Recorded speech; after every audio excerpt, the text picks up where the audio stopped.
সুপ্রিয় শিক্ষিত, আসসালামু আলাইকুম। সবার প্রতি আল্লাহর রহমত ও শান্তি বর্ষিত হোক। আজকের পর্ব আমরা বৃত্ত যে চ্যাপ্টারটা আছে, বৃত্ত চ্যাপ্টারটা থেকে তোমাদেরকে জাস্ট শুধুমাত্র আমি 16টা এমসিকিউ তোমাদেরকে আমি করাবো। 16টা, এই বৃত্ত থেকে জাস্ট 16টা এমসিকিউ করাবো। যে 16টা এমসিকিউর মধ্যে থেকে তুমি 100% কমন পাবা। তার মানে কি 16টার মধ্যে থেকে আসবে না, সে কথা আমি বলবো না। এই 16টা নিয়মের বাইরে তোমার মোটামুটি আসার সম্ভাবনা নাই বললেই চলে। 16টা এমসিকিউ করাবো, এই 16টা এমসিকিউর মধ্যে থেকে তোমাদের আসার সম্ভাবনা সবচেয়ে বেশি। নিয়মগুলা দেখলেই তুমি পারবে। দেখো, এটা একদম এইটা হুবহুব চলে আসার সম্ভাবনা অনেক বেশি। হুবহুব চলে আসার সম্ভাবনা অনেক বেশি। এই যে এমসিকিউটা কি বলছে দেখো তো, এটা রেজিস্টার দিয়ে রাখো। কোন বৃত্তের অধিচাপে অন্তর্লিখিত কোণ নিচের কোণটি? দেখো, বৃত্ত ভালো করে বুঝো, আমি বুঝে করাবো, সেজন্য তোমরা কি এটা ফল্ট করবে না। আর একটা এমসিকিউ ভালো করে করার পরে তুমি দেখবে যে ওই এমসিকিউ ভিত্তিক যতগুলো প্রশ্ন আছে সবগুলো তুমি পারবা।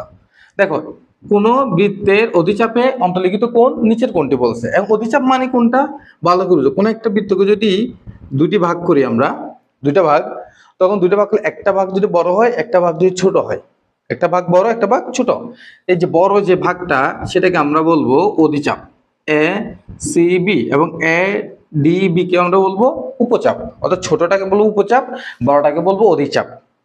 খুব ভালো করে বোঝো, এই চাপটা থেকে যদি আমি এখানে যদি কোনো কোণ অঙ্কন করি বৃত্তের মধ্যে, এবং ছোট চাপটার মধ্যে যদি কোনো কোণ অঙ্কন করি, অবভিয়াসলি যেটা উপচাপ সেটার মধ্যে যে কোণটা হবে সেটা হবে 90 ডিগ্রি থেকে বড়। অর্থাৎ কোণ ডি ইজ অলওয়েজ 90 ডিগ্রি থেকে বড় হবে। বুঝতে পারছি?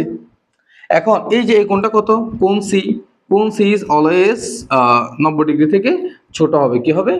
90 ডিগ্রি থেকে ছোট হবে।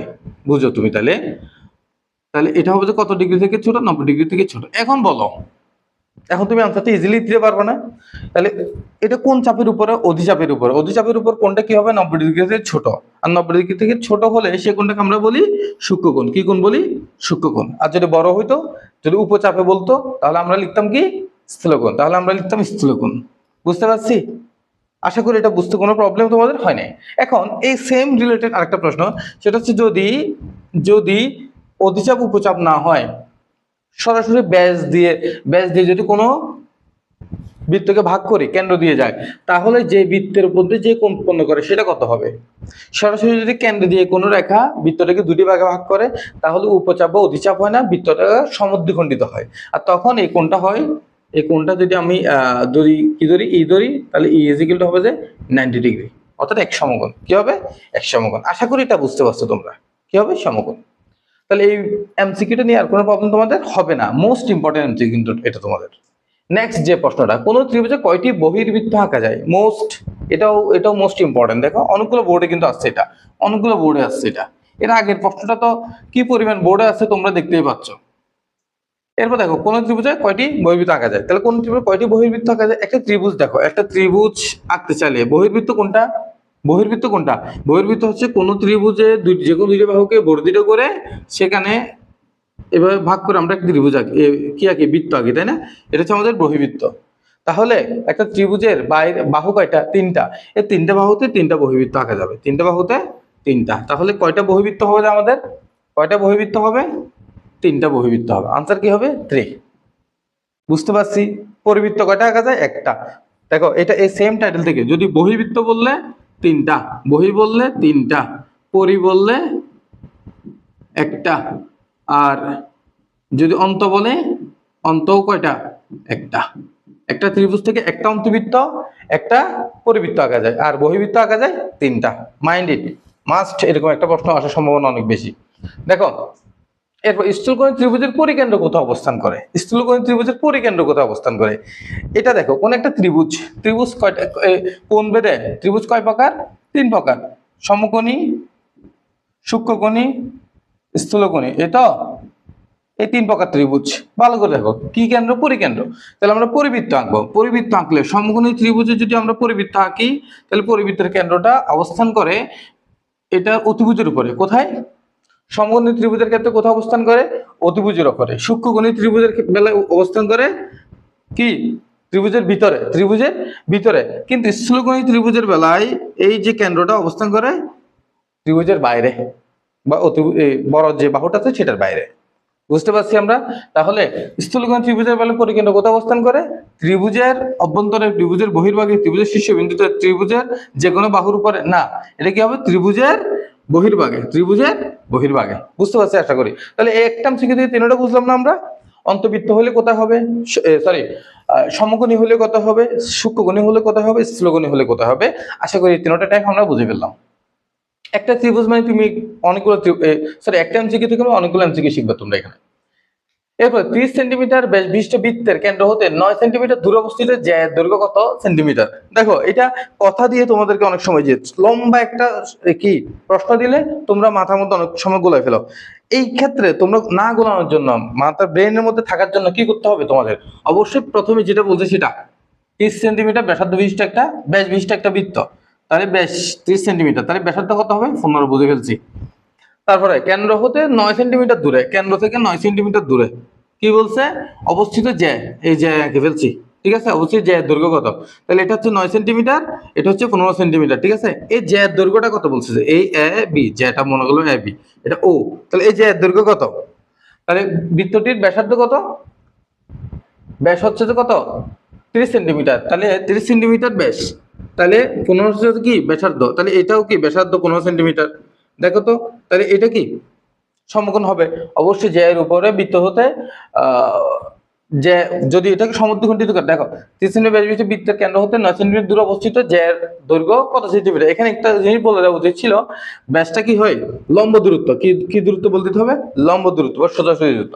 আর সোজাসুজি দূরত্ব হলে এখানে 90 ডিগ্রি কোণ উৎপন্ন হয় এবং এই যে লম্বটা এটাকে সমান দুই ভাগে ভাগ করে, এই যে সমান দুই ভাগে ভাগ করে। বুঝতে পারছি? এখানে এ ডি সমান সমান কি হবে? B D. বুঝে করতে হবে কিন্তু এটা। তাহলে দেখো এটা 15, এটা 9, তাহলে এই যে বাকি এই এটা কত হবে? এটা বের করতে পারলে এটাও বের করতে পারবো। তো পুরোটা দৈর্ঘ্য বের করতে বলছে আমাদেরকে। তাহলে এটা কি কিছু ত্রিভুজের সূত্র পড়ে? কিসের সূত্র? পিথাগোরাসের উপপাদ্য। পিথাগোরাসের উপপাদ্য হলে আমরা এটা বের করতে পারবো কত? 15 স্কয়ার মাইনাস 9 স্কয়ার, রুট করে দেবো 15, এটা তোমরা ক্যালকুলেটর হিসাব করলে পাই যাবে না? 225 মাইনাস 81, তাহলে কত হবে? 225 থেকে 81 গেলে 80 চলে গেলে কত হবে? 180 চলে গেলে 140, তাহলে 144, 140, 140, 140 হলে এটা রুট করলে হবে যে 12, এটা কত? 12, তাহলে এটা হবে যে 12, এটাও হবে 12, তাহলে পুরোটা কত? 24। এটা তোমরা কিন্তু কোনো টিক্স মিক্স নাই, এটা তোমার করে বের করতে হবে, বেসিকই জানতে হবে তোমার, ঠিক আছে? বেসিক না জানলে তুমি কোনো টিক্স কাটাতে পারবে না। এটা করতে যদিও তোমার 30 থেকে 40 সেকেন্ড লাগতে পারে, অবশ্যই 30 থেকে 40 সেকেন্ড লাগবে, আমি বুঝাইতে হয়তো 1 মিনিট 1.5 মিনিট লাগতে পারে, কিন্তু তুমি যখন করবা নিজে নিজে তখন তোমার 30 থেকে, আর প্র্যাকটিস থাকলেও তো তুমি দেখলেই বুঝবা প্রশ্ন উত্তর কোনটা, ঠিক না? এবার চিত্রে ও বৃত্তের কেন্দ্র, ওটা বলতে বৃত্তের কেন্দ্র বিডি সমান 4 সেন্টিমিটার, ত্রিভুজ ও এ বি এর ক্ষেত্রফল কত? Most important. তাহলে ও বৃত্তের কেন্দ্র বিডি সমান বিডি সমান হচ্ছে কত? 4 সেন্টিমিটার। এখানে আরেকটা জিনিস দিয়ে দিছে, এ বি এর দৈর্ঘ্য দিয়ে দিছে, এ বি হচ্ছে কত? 5 সেন্টিমিটার। 5, এটা একটু ছোট করে লেখা, তোমরা দেখবো আশা করি, 5 সেন্টিমিটার। তাহলে বিডি দিয়ে দিছে কত? 4 সেন্টিমিটার। তাহলে বলছে যে ও এ বি এর ক্ষেত্রফল কত? ও A B, O A B এই যে ত্রিভুজ যেটা হচ্ছে এটার ক্ষেত্রফল কত? দেখো আমাদের বিডি সমান বিডি এর মান কত? 4 সেন্টিমিটার। তাহলে এই মানটা যদি আমরা জানি তাহলে কত হবে? তাহলে ক্ষেত্রফল পাই যাব না? এই মানটা অবভিয়াসলি কত হবে? 3 সেন্টিমিটার। তোমাদেরকে আমি আগেও বলছিলাম, বা পিথাগোরাসের উপপাদ্য দেখলে তোমরা পেয়ে যাবা। বেসিক্যালি হচ্ছে 5 স্কয়ার মাইনাস 4 স্কয়ার, রুট করলে কত হবে? 3। বুঝতে পারছি? তাহলে এটা 3, এটা 4, তাহলে এই যে ত্রিভুজের ক্ষেত্রফলের সূত্র কি? হাফ ইন্টু ভূমি ইন্টু উচ্চতা, তাহলে 3 ইন্টু 4, তাহলে কত আসবে? 6। কত আসবে? 6 না? এটা 5, এটা 4, এটা 3, তাহলে বলছে আমাকে ত্রিভুজ ও A B, O A B, O A B এর ক্ষেত্রফল, ও এটা 4, তাহলে একটার ক্ষেত্রফল হয়েছে 6 না? তো দুইটার ক্ষেত্রফল, অথবা পুরোটা যদি বের করি, এটা 4, এটা 4, মোট কত? 8। তাহলে এখানে 8 দিয়ে দিলেও আমাদের হয়ে যাবে হাফ ইন্টু 3 ইন্টু 8, অথবা 4 দিয়ে ভাগ করলে 2 বার গুণ করতে হবে, ঠিক আছে? তাহলে কত হবে? 4 3 4 12 সেন্টিমিটার স্কয়ার দিতে হবে কিন্তু, অথবা বর্গ সেন্টিমিটার। তাহলে 12 কোনটা? এই যে 12 সেন্টিমিটার স্কয়ার। বুঝতে পারছি? কোনো প্রবলেম আশা করি না। এটা এখানে দুটো স্টেপ, এটা 4 হলে এটাও 4, এটা 3, তাহলে এই 5 সেন্টিমিটার শুধু আমাদের এটা বের করার জন্য দরকার পড়ছে। এরপর ক্ষেত্রফলের সূত্র আমাদের এটা প্রয়োজন নাই। এরপর দেখো চিত্র ও বৃত্তের কেন্দ্র এবং ও এম সমান 4 সেন্টিমিটার। বৃত্তটির পরিধি কত? পরিধির সূত্র কি? 2 পাই আর। এটা হচ্ছে পরিধির সূত্র। পরিধির সূত্র কি? 2 পাই আর। তাহলে আমাদের কি লাগতেছে এখানে? একটা আর এর মান লাগতেছে। আর কোনটা এখানে বলো তো? আর কোনটা? এই যে এটা হচ্ছে আর ব্যাসার্ধ ও সি অথবা ও এ, যে কোনো একটা এখানে আর। তাহলে আমাদের এখানে ও এম সমান সমান ও এন বলে দিছে। ও এম সমান সমান ও এন। ও এম কোথায় গেল? কোনটা? ও এম সমান সমান ও এন, দুইটা বল দিছে এবং এর দুইটার মানও দিয়েছে 4 সেন্টিমিটার, 4 সেন্টিমিটার। এবং বিএম, বিএম এর মান কত? 3 সেন্টিমিটার। তাহলে বিএম যা হবে এম ও তাই হবে। তাহলে এম ও হবে যে কত? এম ও হবে 3 সেন্টিমিটার। তাহলে এম 3, বিএম 4। তাহলে এটার ব্যাসার্ধ কত? ব্যাসার্ধ সমান 3 স্কোয়ার প্লাস 4 স্কোয়ার। তাহলে আসবে কত? 5। 3 স্কোয়ার প্লাস 4 স্কোয়ার রুট করলে আমাদের আসবে কত? 5।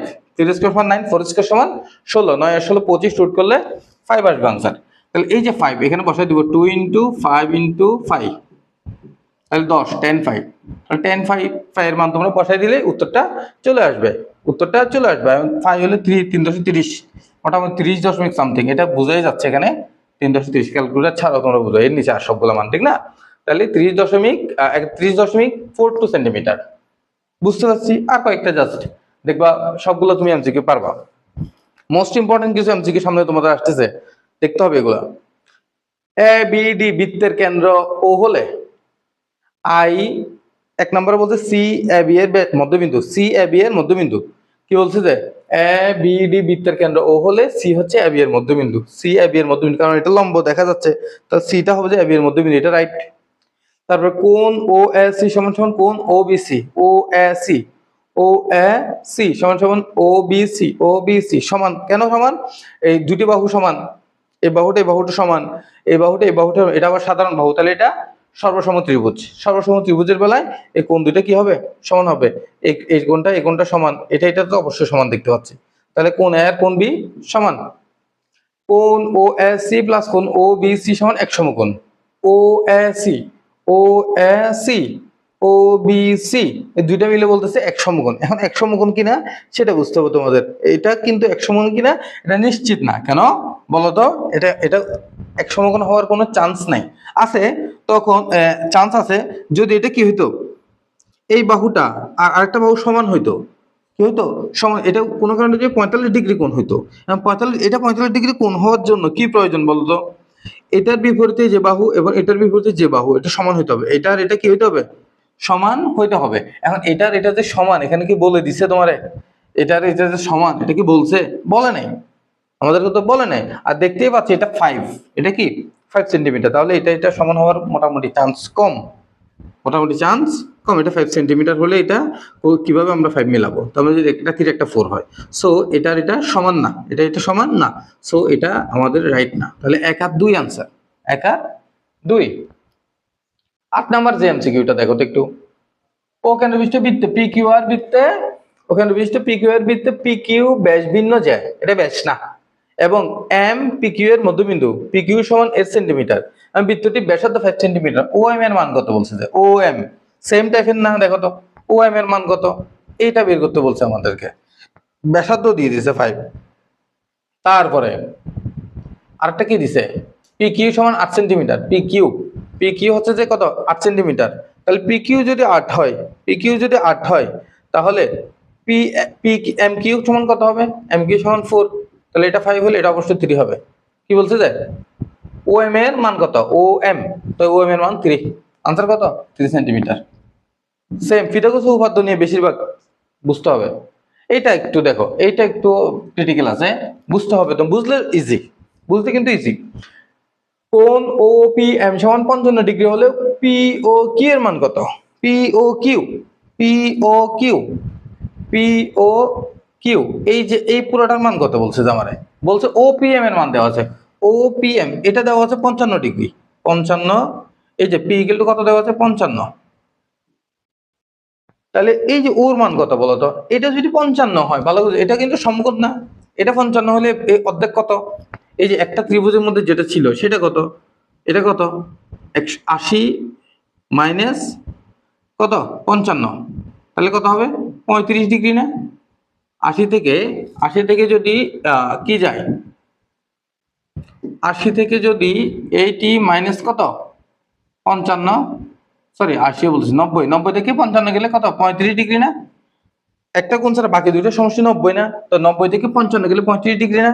তাহলে এটা যদি 35 হয় তাহলে এটাও 35, এটাও কি 35, কারণ এই দুটো সমান বাহু, এটাও সমান, ব্যাসার্ধও সমান, কি সর্বসম ত্রিভুজ। সো 35 আর 35 তাহলে কত হবে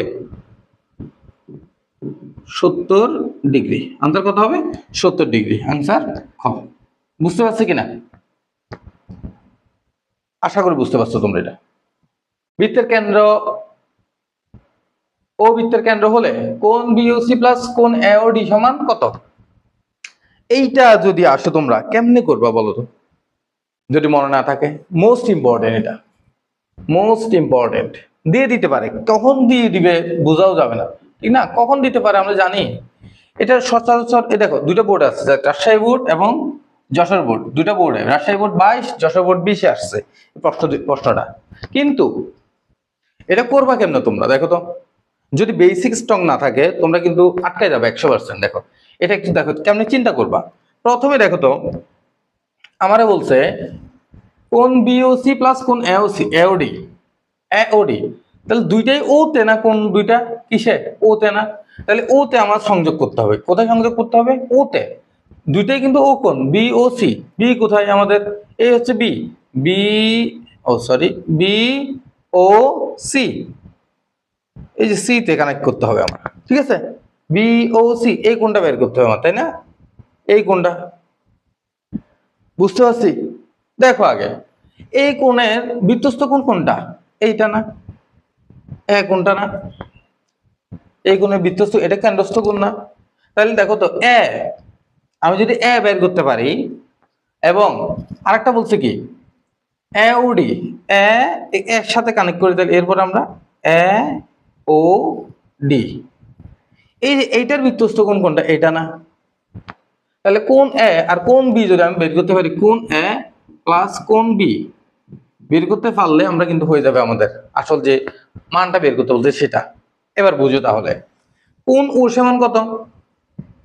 কোণ ও সি, কোণ ও সি সরি বিওসি, বিওসি, আচ্ছা ও ডি লিখি আগে। ও ডি সমান সমান কি বলতো? 2 অফ কোণ বি না? বুঝছো কিনা বলতো? ও ডি সমান 2 অফ কোণ বি না? কেমনে বলতো? এই যে এই চাপটার উপর না, এই চাপের উপরে এটা কি কোণ? বৃত্তস্থ কোণ। এই চাপের উপরে এটা কি কোণ? বৃত্তস্থ কোণ। আর এটা কেন্দ্রস্থ কোণ। এটা কি কোণ? কেন্দ্রস্থ কোণ। এই কেন্দ্রস্থ কোণটা এটার দ্বিগুণ না? আমরা কি শিখেছি? একই চাপের উপর দণ্ডায়মান কেন্দ্রস্থ কোণ বৃত্তস্থ কোণের দ্বিগুণ। সো এই যে কেন্দ্রস্থ কোণটা হবে যে 2 অফ বৃত্তস্থ কোণ, 2 ইনটু কোণ বি। আবার কোণ বি ও এ বা সরি বি ও সি, বি ও সি সমান সমান কত হবে? 2 অফ কোণ এ না? কারণ কি সেম ভাবে এই চাপটার উপরে না, এই কোণটা বৃত্তস্থ কোণ এবং এটা কি কেন্দ্রস্থ কোণ। বিষয় কি ক্লিয়ার? বুঝতে পারছি? তাহলে দেখো এখন 2 অফ কোণ বি, তাহলে দুটো যদি যোগ করি, দুটোর সমষ্টি বলছে যে না, এখানে সমষ্টি যদি যোগ করি 2 অফ কোণ এ প্লাস 2 অফ কোণ বি, 2 যদি কমন নিই তাহলে কোণ এ প্লাস কোণ বি, এই তো। এখন বলো তো কোণ এ আর কোণ বি এর মান কত? এটা হচ্ছে বুঝে করা। এরকম বড় বড় এমসিকিউ যদি তোমাদের আসে তোমরা কিন্তু পারবা না যদি বেসিক না জানো। এটার জন্য অবশ্যই তোমার 2 মিনিট সময় নষ্ট করতে হতে পারে, কিন্তু তুমি যে একবার বুঝে যাও অলওয়েজ এটা কত ডিগ্রি হবে সেটা তুমি বুঝে যাবা, জানবা এটা আসলে সবসময় একই মান হয়। এই চিত্রটা দেখলেই তো তোমাদের ব্রেনে চলে আসবে। তাহলে দেখো তো কোণ এ কোণ বি কত? এই কোণ এ আর কোণ বি মান হচ্ছে তো 90 ডিগ্রি। কেন 90 ডিগ্রি বলো তো? এটা 90 হলে এটা 90 না? এখন এটা একটা ত্রিভুজ না? এই যে এটা একটা ত্রিভুজ না? ত্রিভুজ একটা কোণ যদি 90 হয় বাকি দুইটা কোণের সমষ্টি কত? 90 না? অবশ্যই 90 ডিগ্রি। তাহলে এটার মানটা 90 ডিগ্রি, দুইটার মান। তাহলে 2 অফ কোণ এ প্লাস বি, 2 ইন্টু 90 ডিগ্রি সমান সমান 180 ডিগ্রি। একটু সময় লাগছে এটা বুঝাইতে, কিন্তু তোমরা এখন কিন্তু দেখা মাত্র চট করে উত্তর দিয়ে দিতে পারবা। বুঝে না করলে তো তোমরা আন্তাজে মুখস্থ করে লাভ আছে? কোনো টিক্স মিক্সের চাইতেও গুরুত্বপূর্ণ হচ্ছে যে বেসিক শেখা। 11 বৃত্তের অন্তর্লিখিত সামুদ্রিক একটি মোস্ট ইম্পর্টেন্ট। এটা কতগুলো বোর্ডে আছে দেখো। বৃত্তের অন্তর্লিখিত সামুদ্রিক একটি কি আয়তক্ষেত্র। এটা মোস্ট মোস্ট ইম্পর্টেন্ট। কেন আয়তক্ষেত্র বলো? সামুদ্রিক কি? এটা সামুদ্রিক না। আর আয়তক্ষেত্র কি? এটা না। দেখো সামুদ্রিককে আমরা আয়তক্ষেত্র বলতে পারি কেন? সামুদ্রিকের এক জোড়া বাহু সমান্তরাল না, দুই জোড়া বাহু সমান্তরাল না। এটা সমান্তরাল, সমান ও সমান্তরাল, এটা সমান ও সমান্তরাল। বুঝতে পারছি? আবার আয়তক্ষেত্রের বেলায় সেম, আয়তক্ষেত্রের বেলায়ও সেম। এই দুই জোড়া বাহু সমান্তরাল, বিপরীত দুই জোড়া বাহু সমান্তরাল। এখন কথা হচ্ছে যে সামুদ্রিকটা আয়তক্ষেত্র হয় কখন? এটাকে কিন্তু আমরা এটাকে আমরা সামুদ্রিক বলতে পারি। এই আয়তক্ষেত্রকে আমরা সামুদ্রিক বলতে পারি, কিন্তু সামুদ্রিককে আয়তক্ষেত্র বলতে পারি না। এখন কথা হচ্ছে যে সামুদ্রিক তাহলে কখন আয়তক্ষেত্র, সামুদ্রিক কখন আয়তক্ষেত্র হবে, আয়তক্ষেত্র কখন সামুদ্রিক হবে? আয়তক্ষেত্রকে আমরা সবসময় সামুদ্রিক বলতে পারি, কিন্তু সামুদ্রিক আয়তক্ষেত্র বলতে পারি না। কিন্তু এখানে কেমনে বললো যে বৃত্ত অন্তর্লিখিত সামুদ্রিক একটি আয়তক্ষেত্র? উত্তরটা আয়তক্ষেত্রই হবে, কিন্তু কিভাবে?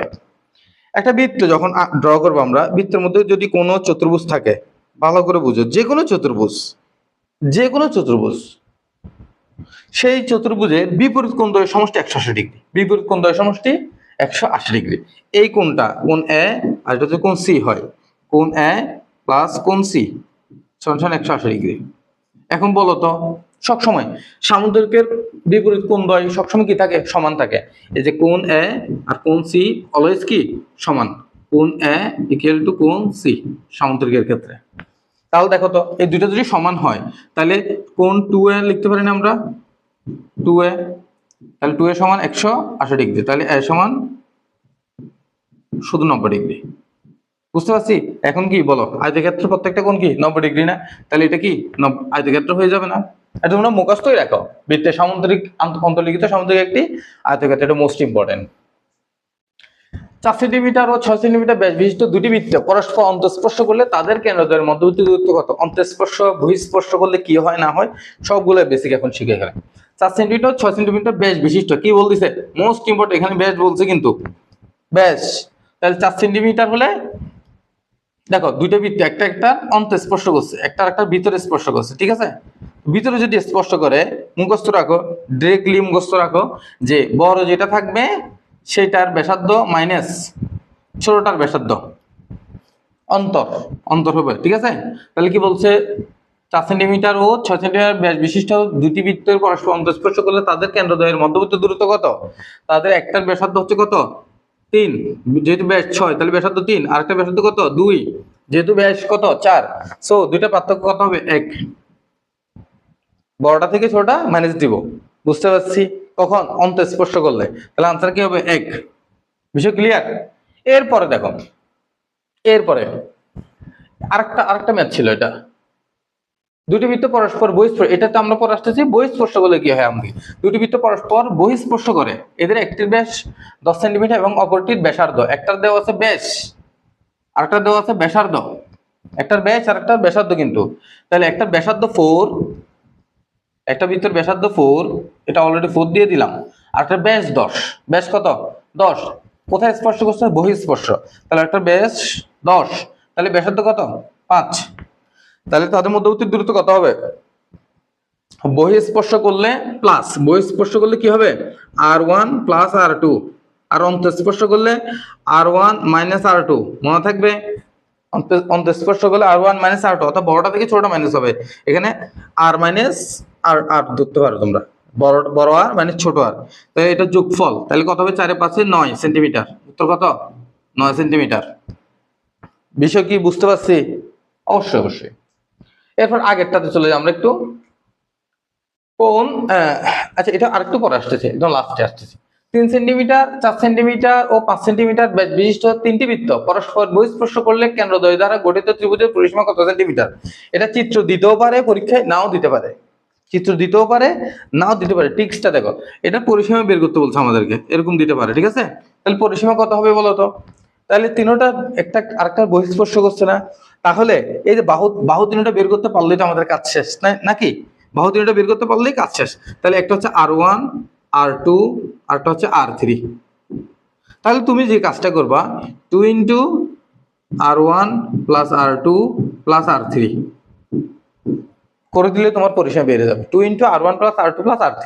তাহলে R1 কত এখানে 3 4 5, 3 4 কত 7, 7 5 12, 12 × 2 24 সমান 24 সেন্টিমিটার। এটা একক কি হবে? সেন্টিমিটার। ঠিক আছে, কত সেন্টিমিটার বললে আর একক তো এখানে লাগতেছে না, তাহলে কত হবে 12 × 24, এটা সরি 12 × 24 সেন্টিমিটার। বিষয় কি বুঝতে পারছি এটা? কারণ এই যে এটার দূরত্ব কত, বই স্পর্শ করলে আমরা জানি দুইটার যোগফল, এটার দুইটার যোগফল, এখানে দুইটার যোগফল, তাহলে তোমার সূত্র এটা আসবে। তোমরা নিজেরা বের করে দেখো, ঘুরে ফিরে তোমার R1 + R2 + R3 আসবে। বুঝতে পারছি? অবশ্যই অবশ্যই বুঝতে। এখন আগের যে এমসিকিউটা এটা দেখো, এটা একটু ইম্পর্টেন্ট আছে, এই জন্য এটা আলাদা রাখলাম। কেমনে বের করবে তুমি? এখানে কোন হাফ অফ কোন SRT এর মান কত? SRT, হাফ অফ কোন SRT, SRT এটার মান কত বের করতে বলছে? দেখো এখানে এই মানটা, এখানে এটা দেওয়া আছে, পি এর মান 70 ডিগ্রি। একটু বুঝো, এইটা এখানে চলে আসছে স্টেক। SRT বের করতে বলছে আমাদেরকে। কেমনে বের করবে জানো? এখানে এটার মান যা দেওয়া থাকবে, এই যে এটার মান তাই হবে অলওয়েজ। এটার মান যা দেওয়া থাকবে এটার মান তাই হবে। এখন এটা তো অর্ধেক বের করতে হবে, তাহলে অর্ধেক হলে 35 ডিগ্রি। 35 ডিগ্রি, বুঝছি কিনা? দেখো আমি কি বললাম, এই কোণটা যা দেওয়া থাকবে এইটার মান তাই হবে। কেমনে কি? দেখো আমি কিছুক্ষণ আগে বলছিলাম বৃত্তে অন্তর্লিখিত চতুর্ভুজের বিপরীত কোণ দ্বয়ের সমষ্টি 180 ডিগ্রি। তাহলে এটা আর এটার যোগফল কত? 180। তাহলে এটার কত হবে? এটা 180 - 70, তাহলে কত আসতেছে? কত আসতেছে? 110। এই পুরোটা আবার কত? 180 না? তাহলে 180 থেকে 110 বাদ দিলে কত হবে? 70। তাহলে 70 এর অর্ধেক কত? 35 ডিগ্রি। কত হবে? 35 ডিগ্রি। বুঝছি কিনা? একটা সরল কোণ না এটা? সরল কোণ কত? 180 ডিগ্রি। আবার বিপরীত কোণ দ্বয়ের সমষ্টি 180 ডিগ্রি। সো এটা আমরা সলভ করলাম। এই যে এই 15টা এমসিকিউ করলে তোমরা মোটামুটি সবগুলো কমন পাবা। Best of luck, good journey, ভালো থেকো, সুস্থ থেকো, পরীক্ষায় ভালো করো।